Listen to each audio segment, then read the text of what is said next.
ready to be delivered, for to devour her child as soon as it was born.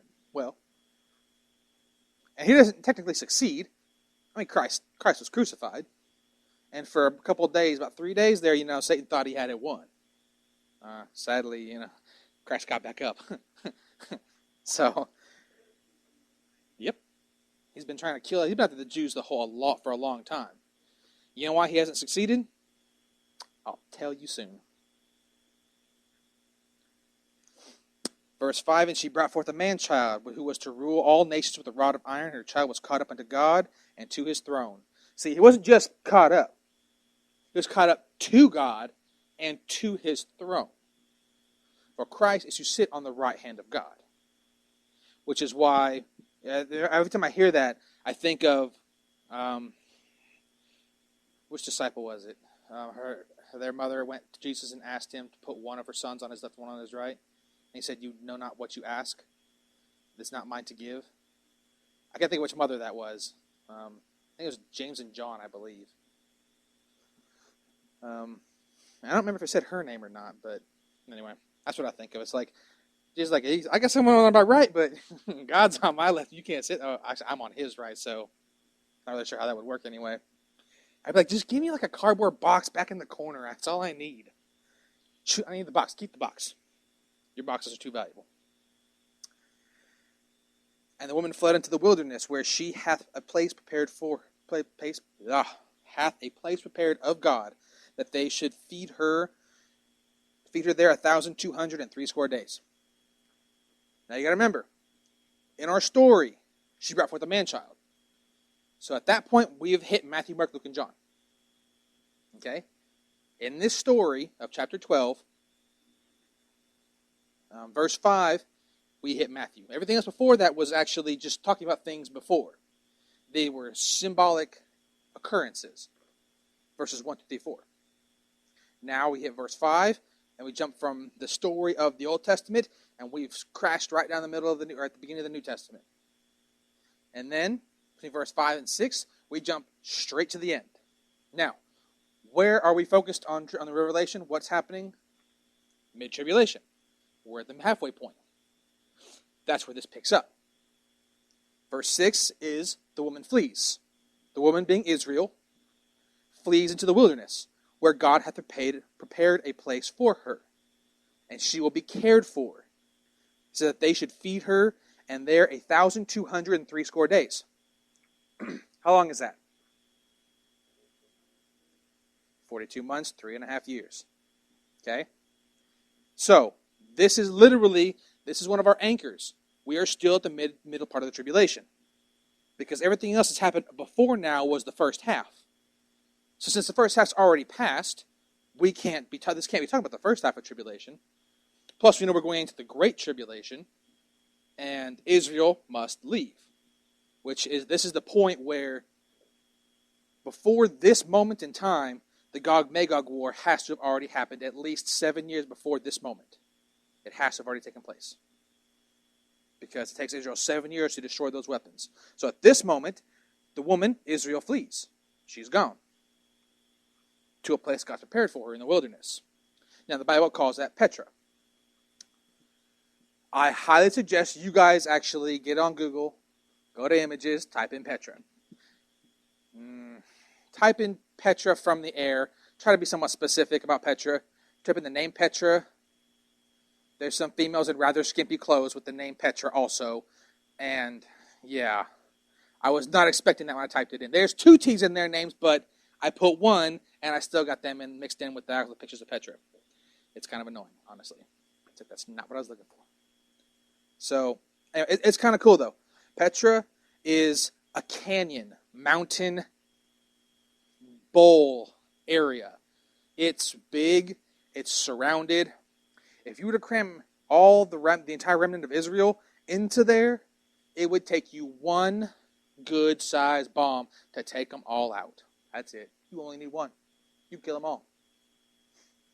Which is where Tim LaHaye and Jenkins figure all those things will not work there. Like, they might be able to throw them in there, but they're not going to explode, or that area where Israel will flee to will be supernaturally protected. It says, he will hide her face from him. Verse 7, and there was war in heaven. Michael and his angels fought against the dragon, and the dragon fought and his angels, and prevailed not. Neither was their place found any more in heaven. Any more. Where are we? Mid-tribulation. Now there's no place anymore. And the great dragon was cast out, the serpent of old called the devil and Satan, which is even the whole world. He was cast out into the earth, and his angels were cast out with him. What does that tell you? Satan's in heaven. His third, they're in heaven. They're here too. They're outside of time as God is.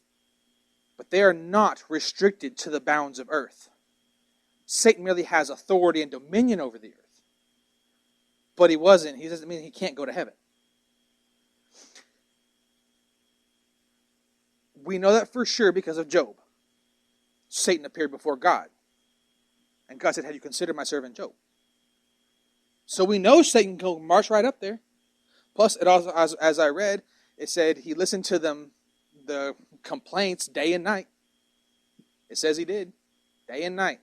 It says that they're griping, cursing, swearing, causing a stink. How long have we been on this earth? 8,000, give or take, 1,000 years. God's been listening to that little sucker gripe and complain for some 8,000 years. Okay, I'm sorry. If I had to listen to someone complain for 8,000 years, after the first month, I probably would have shot them myself. That's just me. In my flesh. I'm not going to lie. He's just been taking it. I mean, you want to talk about a God of love? Not only is he watching us destroy ourselves and each other, he's got a little devil nagging in his ear. Did you see that one, God? That ain't like Job, is it? You see him? What about her? How many guys is she up to? How many girls is he up to? How many pounds of drugs? Look at that Ozzy, man. He's a poster child for me, sucker. And God's just sitting there just taking it. See, God's grace and mercy has extended way past us. Satan's been getting more of that than anybody. Oh, it's crazy. Anyway, moving on. And I heard a loud voice saying in heaven, now has come salvation and strength in the kingdom of our God and the power of his Christ, for the accuser of our brethren is cast down, which accused them before our God day and night.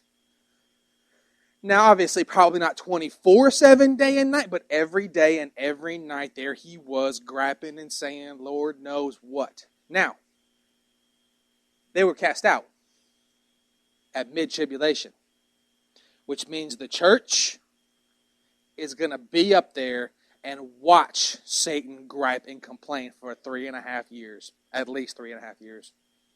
We're going to get to see it. I'm kind of curious to see what Lucifer looks like. I really am. I know he ain't a devil with no tail and a pitchfork, and horns. Honestly, I think Carmen probably had one of the best, illusions of what he might actually look like. It looked like a demon. Not this, gnarly looking little thing. Carmen did a good job. Anyone's ever seen his Champion movie? Or it's a short video, whatever, with the song? It's impressive. I'm actually going to bring that one of these days. It's not for little kids. He did a little too good of a job for little kids to be watching it. But it's anyone knows about Carmen, he's a on fire Holy Ghost evangelist. He's all about God.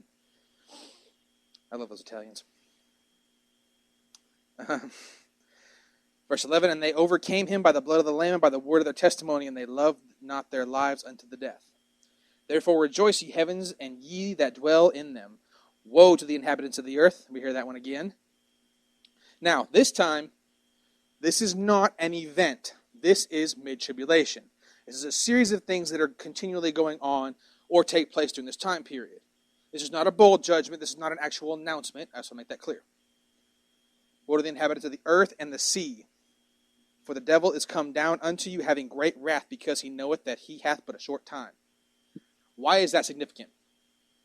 Why did he go out of his way to say, woe to the inhabitants of the earth? The devil has come down to you.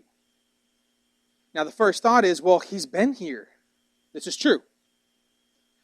I want you to think of somebody divided on two fronts. Someone fighting a battle on two fronts. Okay? I've got the north I'm fighting and the south I'm fighting. God's north, earth is south. And I'm constantly going back and forth. My attention is split. Is Satan omniscient? No. So his attention right now is split. What happens when God says, puts a wall up on the north? All south. Why is the Great Tribulation the Great Tribulation? Because it will receive 100% of Satan's wrath. He's been kicked out of heaven. He can't even, now he's been hanging out for 8,000 years and he can't do it no more. He's a heroin addict. He needs his fix and he just got cut off cold turkey. He's pissed. And he knows it's coming. Probably why he's up there so much doing it, because he knows he can't do it for much longer. You know? It's going to be, I'm glad we're not going to be here. I really am. God. He's only going to have 3.5 years, but it's going to be 3.5 years of Satan and every. Oh, man. All right, 13. And when the dragon saw that he was cast into the earth, he persecuted the woman which brought forth the child. Okay, that's a point. That's when they flee, is when they receive his persecution.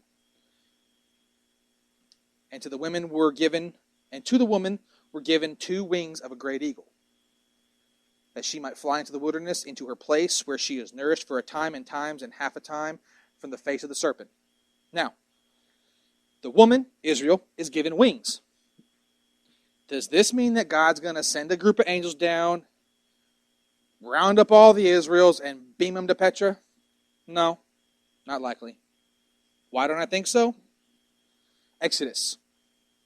In Exodus, God told Moses, he was talking to Moses, and he said, I gave thee wings to fly from Egypt. Wings of an eagle. It's another reference where he uses that. Did they have to walk there? Yes, they did.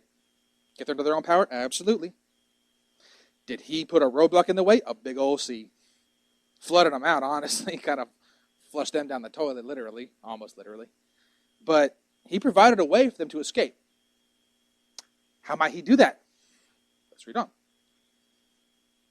And the serpent cast out of his mouth water as a flood after the woman, that he might cause her to be carried away of the flood. I want you to think of a riverbed, a river that has run dry. Now, at the head of this river, why did it run dry? Because there's a dam built. Okay? There's a floodgate on that dam. When you pop that floodgate, what's going to happen? Water's going to rush out. Millions of gallons per second, depending on how big the hole is. Could be billions, could be thousands, who knows? In my head, it's a 1,000,000 gallon per second hole. It's just going to pop open. Okay? And it's going to careen down that riverbed. I want you to have that picture in your head, because in my mind, that's the way my mind sees it. It's a wall of water rushing down this riverbed, trying to overtake the Israel. And the earth helped the woman, and the earth opened her mouth and swallowed up the flood which the dragon cast out of his mouth. So you got someone running down a dry riverbed, and there's a wall of water closing in on them. And all of a sudden, behind them, the earth splits open, and all that water goes right down that hole. Let's put that into more likely modern terms. Okay? Because you got to remember, this is the beginning. The Antichrist has power and authority over the kingdoms of the earth. He has a worldwide, global, consolidated military. He has it all. In Israel's flee from Israel, I'm pretty sure he's going to pack up a garrison or 30, and he's going to send them like a flood across the land, chasing them down, trying to destroy them. Why is he going to let them go? I could not tell you. It's divine. He said, I'll give you wings to fly. It means I will supernaturally provide a way for you to leave. Now, there's a possible answer coming up in the future. We'll cross that bridge when we get to it, because some things I can't really answer until I get to it. But in my mind, I see a 1,000,000-man army, maybe a 1 billion-man army chasing them down. and the earth's going to open up and swallow it whole.